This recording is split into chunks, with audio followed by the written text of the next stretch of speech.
दोस्तों अभी हाल ही में मैंने एक मूवी देखी द डेविल्स कैंडी जिसे 2017 में आईएफसी मिडनाइट द्वारा रिलीज की गई है। ये एक अमेरिकन हॉरर फिल्म है जिसे डायरेक्ट किया है सीन बर्न ने। इस मूवी को IMDb पे 6.4 आउट ऑफ 10 रेटिंग मिली है और रॉटेन टोमेटोज पे 92% फ्रेश है। ये मूवी सिंपल होने के बाद भी काफी वेल डायरेक्टेड है। दोस्तों अब मैं आपका ज्यादा समय न लेकर मूवी की तरफ चलता हूँ।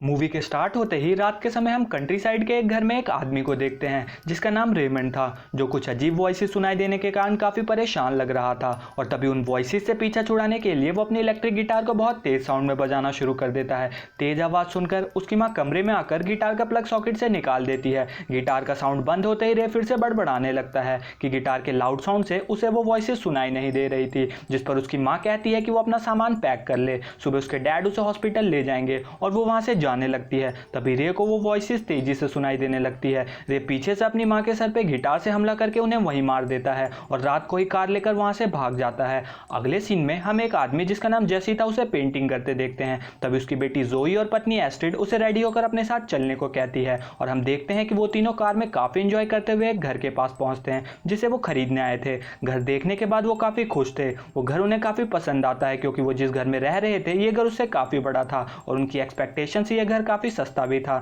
घर के साथ उन्हें एक बड़ा सा स्टोरेज हाउस भी मिलता है जिसे जैसी अपना पेंटिंग स्टूडियो बनाने वाला था। एस्ट्रिड उस रियल एस्टेट एजेंट से पूछती है कि आखिर ये घर उन्हें इतने लो प्राइस पे मिल क्यों रहा है, जिस पर वो एजेंट बताता है कि इस घर में रहने वाली लेडी की सीढ़ियों से गिरकर मौत हो गई थी और उसके पति ने उस लेडी के मरने के गम में अपने आप को मार लिया था। और यहाँ से हमें ये पता चल रहा था कि जिस घर को ये फैमिली खरीदने आई थी वो वही घर था जिसमें रे ने अपनी माँ की हत्या की थी।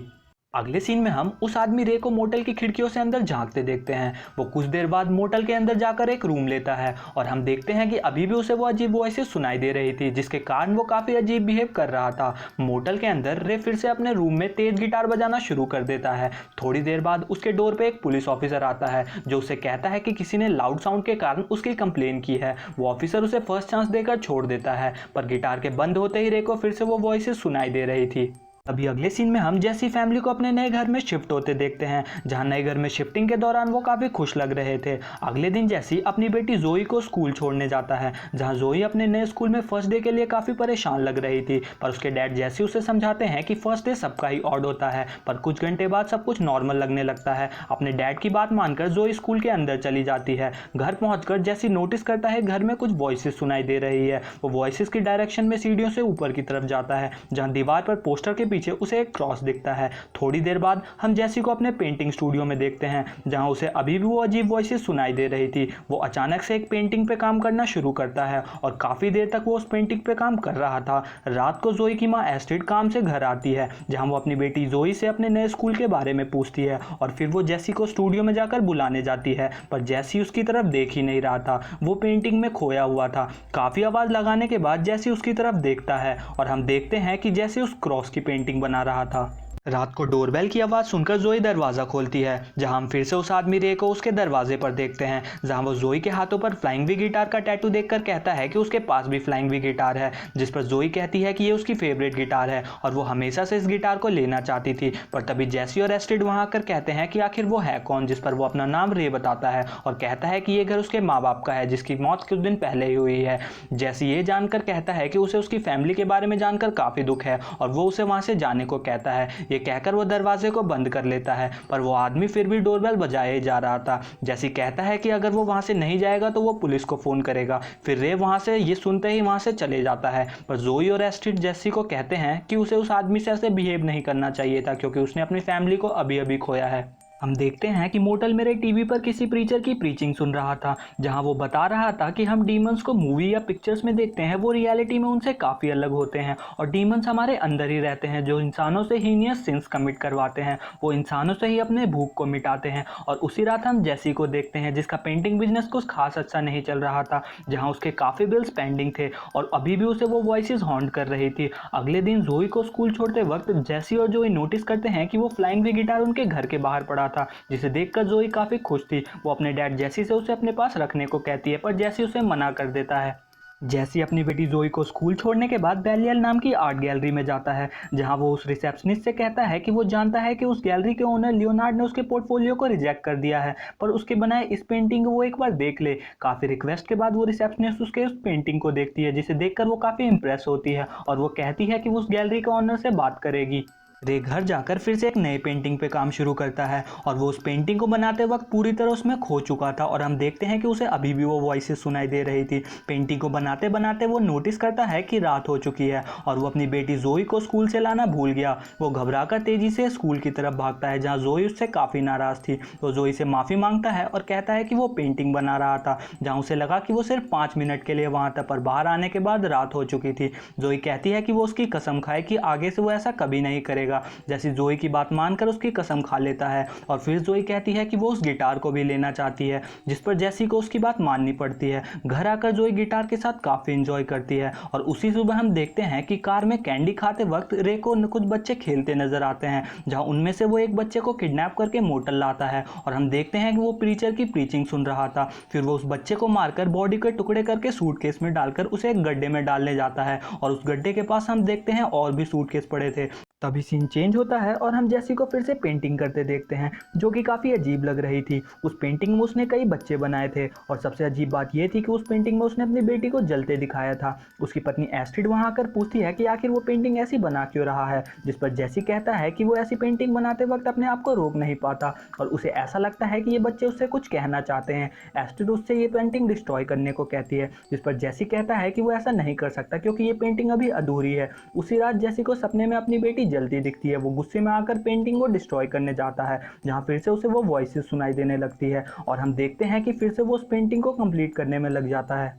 उसी रात घर का मेन दरवाजा खुला देखकर रे जोई के कमरे में घुस जाता है, जहां वो सोई थी। रे कहता है कि जोई उसके लिए काफ़ी स्पेशल है, पर तभी जोई की नींद खुलती है और वो उसे देखकर चिल्लाने लगती है और हम देखते हैं कि चिल्लाने की आवाज़ सुनकर उसकी माँ एस्ट्रिड उस कमरे में आ जाती है। रे घबराकर वहां से भागता है, जहां नीचे जैसी उसे रोकने की कोशिश करता है, पर जैसी को मारकर वो वहां से भाग जाता है। वो फैमिली पुलिस को बुलाती है, जहाँ वो लेडी पुलिस ऑफिसर उनसे कहती है कि उन्हें पुलिस प्रोटेक्शन लेनी चाहिए। सुबह जैसी खिड़की के पास हॉकी स्टिक लेके बैठा था, जहाँ उसे अपनी बेटी की जलने वाली मेमोरीज याद आ रही थी।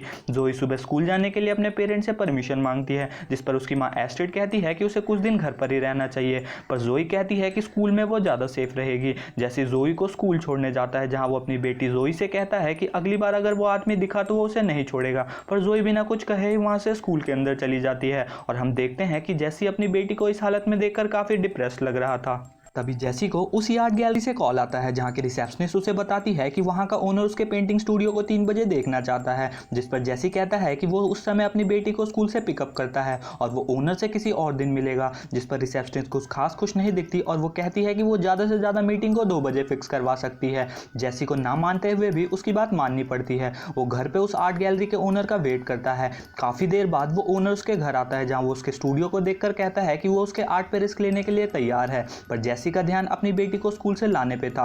वो कहता है कि वो अपनी बेटी को स्कूल से लाने में काफ़ी लेट हो चुका है, जहां वो तेजी से कार चलाकर स्कूल जाने की कोशिश करता है, पर रास्ते में ही उसके कार के टायर पंचर हो जाता है, जिसके कारण वो वहीं फंस जाता है। वो फ़ोन पे कॉल करता है, पर फ़ोन पे भी उसे वही वॉइसेस सुनाई दे रही थी, जिससे घबराकर वो स्कूल की तरफ भागता है। स्कूल में उसकी बेटी जोई गायब थी, जिससे जैसी और एस्ट्रिड काफ़ी डर चुके थे। तभी अगले सीन में हम जोई को बाथरूम में डक्ट टेप से बंधे देखते हैं, जिसे उसी आदमी रे ने किडनैप किया था। रे थोड़ी देर के लिए बाथरूम से बाहर हथियार ले आने जाता है, जहां जोई मौका देखकर काफी कोशिश करने के बाद डक्ट टेप को फाड़कर वहां से पुलिस स्टेशन की तरफ भागती है, जहां पुलिस ऑफिसर जोई के पेरेंट्स को कांटेक्ट करते हैं। पुलिस ऑफिसर जोई के डैड को बताते हैं कि 12 साल की उम्र में उस आदमी रे ने 9 साल के बच्चे की हत्या की थी, जिसके कारण उसे 20 साल के लिए जुवेनाइल भेज दिया गया था। जिस पर जैसी पूछता है कि आखिर वो ये सब कर क्यों रहा है, जिस पर पुलिस ऑफिसर उस आदमी रे की पूरी स्टेटमेंट पढ़कर बताते हैं, जहां रे ने कहा था कि वो सैटर्न को चिल्ड्रन से फीड करवाता है और क्योंकि चिल्ड्रन ही सैटर्न की कैंडी है। ये सुनते ही जैसे काफी सरप्राइज दिख रहा था। पुलिस ऑफिसर उस फैमिली को फिर से पुलिस प्रोटेक्शन के लिए कहती है और कहती है कि कुछ दिनों के लिए वो कहीं और शिफ्ट हो जाए, जब तक रे उन्हें नहीं मिलता। जहां हम देखते हैं कि रे पेट्रोल स्टेशन से 1 गैलन में पेट्रोल ले रहा था। जैसी, एस्ट्रिड और जोई दो पुलिस ऑफिसर के साथ घर से शिफ्ट होने की तैयारी कर रहे थे। तभी जैसी अपने आर्ट स्टूडियो में जाकर उस पुरानी पेंटिंग को फाड़ देता है। तभी सीढ़ियों से नीचे उतरते वक्त एस्ट्रिड और जोई नोटिस करते हैं कि बाहर पुलिस ऑफिसर चिल्ला रहे हैं, जिस पर वो काफी डर जाते हैं। एस्ट्रिड दरवाजे के पास जाकर बाहर देखती है, जहां वो देखती है कि रे ने अपनी पुलिस ऑफिसर के ऊपर गाड़ी चढ़ा दी थी, जिससे वो पुलिस ऑफिसर काफी जख्मी हो चुकी थी। रे एक बड़े से पत्थर से उस पुलिस ऑफिसर को मारकर उसकी गन ले लेता है और घर की तरफ आता है। तब तक जैसे भी वहां आ गया था। वो अपनी पत्नी एस्ट्रिड और बेटी जोई को कमरे में छुपने के लिए कहता है और खुद हॉकी स्टिक लेके गेट के पीछे छुप जाता है। जैसे ही रे अंदर आता है, जैसे उसे मारने की कोशिश करता है, पर रे उस पर गोलियां चलाने लगता है, जिससे रे के कंधे पे एक गोली लग जाती है और वो वहीं बेहोश हो जाता है। फिर कमरे में जाकर रे एस्ट्रिड के कंधे पे गोली मारता है और वो भी अधमरी हो जाती है। और फिर वो जोई को लेकर सीढ़ियों से ऊपर जाने लगता है। जोई को ऊपर ले जाकर रे पूरे घर में पेट्रोल छिड़क कर आग लगा देता है, जहां कुछ देर बाद जैसी को होश आता है। होश आते ही वो अपनी पत्नी एस्ट्रिड को लेकर घर से बाहर निकलता है। बाहर निकलते ही वो नोटिस करता है कि उसकी बेटी जोई घर के अंदर से काफी चिल्ला रही है। जैसी बाहर से सीढ़ियां लगाकर खिड़की तोड़कर घर के अंदर घुसता है। काफी हाथापाई के बाद जैसी उसी फ्लाइंग गिटार से रे के सर पे मारकर उसे मार डालता है। और हम देखते हैं कि बाहर जैसी को वही मेमोरीज याद आ रही थी, जहां वो अपनी बीवी एस्ट्रिड को बता रहा था कि बच्चे उससे कुछ कहना चाहते हैं। वो घर से कुछ दूर जाकर मिट्टी खोदने लगता है, जहां उसे वही सूटकेस मिलते हैं जिसमें रे ने बच्चों को मारकर दफनाया था। और यही मूवी खत्म हो जाती है। इन दी एंड मैं आपको इस मूवी से रिलेटेड कुछ बातें बताता हूँ। जैसे कि जिस आर्ट गैलरी में जैसी ने अपने पेंटिंग को दिखाया था, उस आर्ट गैलरी का नाम बेलियल था, जिसके ओल्ड बुक्स के हिसाब से सैटर्न से जोड़ा जाता है। जहाँ हमें कुछ ओल्ड राइटिंग्स मिलती है जिसमें इस वर्ड का मतलब वो इंसान बताया गया है जो कंटिन्यूसली इविल पाथ पर चलकर कुछ हीनियस सिंस कमिट करता हो। मूवी में हम ये देखते भी हैं कि प्रीचर की प्रीचिंग सुनते वक्त टीवी स्क्रीन पे कुछ पिक्चर्स आ रही थी, जो कि अमेरिकन हिस्ट्री के one of the most brutal serial killers की थी, जैसे कि टेड बंडी और जेफरी डेमहर, जिन्होंने अपनी लाइफ टाइम में काफ़ी हेटफुल सिंस कमिट किए थे। और जहां हमें मूवी में ये बताया भी गया है कि प्रीचर प्रीचिंग के समय बताता है कि डीमंस इंसानों के अंदर होते हैं, वो इंसानों से ही अपनी सारी हेटफुल सिंस कमिट करवाते हैं और उनके द्वारा ही वो अपने भूख को मिटाते हैं।